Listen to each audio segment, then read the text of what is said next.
Ngala dua Tala Fou o Tala mai Ausetalia. Wa ia ina le kapeneta le atunu se vai ngatu pe lua te simane lua piriona e wha amaru si ati dei o unanga e pe o Medicare. Le sa noanga lea mai le Parmia Ausetalia Anthony Albanese i le mai o le fono le kapeneta i le so. Le sa mo fo le Parmia o le tala whatau o le tupe le whainga mano o le a fora sia le masina fou o le a ofi ai manisi o fiso soani mo au unanga tau le soifua mano noina. O se tasi vaenga wa sau nore Parmia e au na whaadarea o le tūranga i le tausinga, primary care, ia wha mamai fo i le avenga i rungo whare mai whaarawa i tere i le atunuu. Ta ue Albanese alo o fia whaalau tere i au nanga tausiso i fua, ia whaadarea i fo i le tausinga, ma le au fia i fo i le talo le tupesa universio le a whaia i le digital health, Whaatasiai ma le fitu se lau lua se fulu miliona o le a inivesi i le NDIS ia whaarelei ai tiri ai foi le au nanga. O le wailoa ma whaeloa i lunga o pengta whaerangi le suafo se tangata po le pāse se le waa le ana pa u ese mai le cruise ship i le amatanga o le vai asane e pēna ripati atu mua e Tala Fou.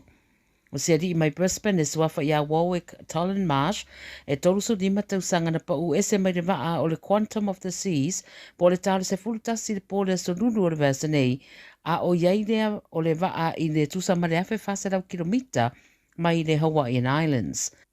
Sa whaia sa idinga le Coast Guard a Amerika mai le temina tupu e le whaalawelawe, whata seima sa idinga le au waa, a wa whailua ilo na ainga i se pepa o whamatalanga o la tau wa langona le mawhatia o le ua a fio se tangata alofa mai fia i le toa tele. E le i mawolo na tino a wa whaapopopea nisi o fisoso niane i le sa ilinga. O le a whaasauna toi whaonga e company whai petipetinga i a credit cards pe a ta alo i rungo le interneti ma fua mai no se fuafuanga mai le whainga malo po le federal government.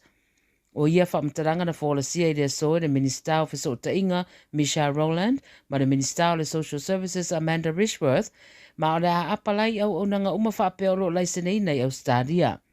Ele o mautu mai po o a whea le a amata wha mamanu ai lea whainga fōu, a wa fuafua tu ina le tūra whono e whaatau le mataupu lea i le pāremene i le whae ungo le tausanga nei. O le whaia la o lea sā, o le aonga tasi ai roa tūra whono o ta alonga whai tupe runga o pengta whae langi pe whaia fo i runga le interneti, a isi au o nanga e pe o kalapu, papu ma kasino. Ele o au whia i ta alonga ia le loto e pe o na iei lea whainga. Wa iei lei seri ua whaapopo atu nei tangata wa mōri e le whaalawalawe na tawhana i nai se ta mama so nā tari i te tono le ta avale i sini. O Salim Hamsi, se furuwaru tausanga malona ta maa Tufik Hamsi, ono se furuwa tausanga na maari riu le whaalawalawe le i Guildford na maasina o ke topa rua awherua tasi. Talua i neina po e nai e leo leoni ari Tala Fou se toa rua, rua sefuru ma nusu lima tausanga, ma mōri e le la o fia ai lea whaalawalawe, a olo i ei pia nei le whaamsinonga. O le vaesa nei wapu e iroa e leo ma le isi ari e se furu waru tausanga o awe natu le ofisa o le reo i Gosford ma whaia i eisu e suenga. O mōria i mōrianga e rua o le fasio tangata ma le mōrianga e tasi o le awhia i ni whainga whaaso tūra whono se kulupu. O le so e te tauna tūra i ei lea a Tala Fou i le whaamasinonga o tamaiti e tali i ona mōrianga.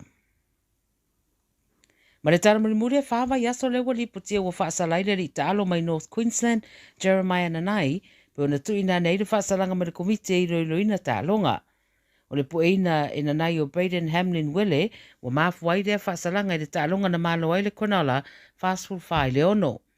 Pa mai a whai e tari eina e Nanai le whaasalanga, e nao le whawa i aso le umi, pe tai a whai e te ena malusi na whinau, no nowinga e nima vai aso le a whaasarai.